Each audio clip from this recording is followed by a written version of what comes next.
Rakibul toys শ্ব'ৰুমত আমি এটা গাড়ী লৈ আছোঁ।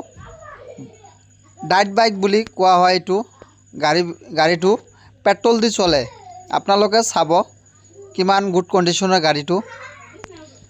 এই গাড়ীটো বাচ্চা কিমানলৈকে চলাব পাৰে আমি কৈ দি আছোঁ। 10 বছৰ 12 বছৰ 15 বছৰলৈকে গাড়ীবিলাক চলাব পাৰে।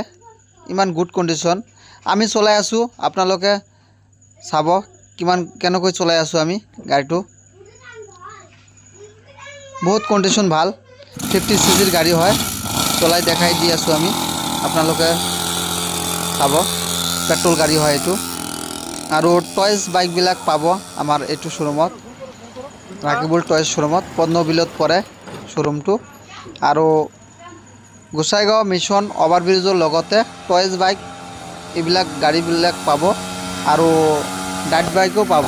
আপোনালোকে লেট নকৰি আহক বাচ্চাৰ কাৰণে। ৰাইজক আমি এইটো ক'ম, আপোনালোকে আহি চাই কেনে গাড়ীবিলাক লওক। ইমান ভাল ভাল গাড়ী আমাৰ দোকানত আছে। লেট নকৰি আহক আমাৰ দোকানত। ধন্যবাদ থাকিল।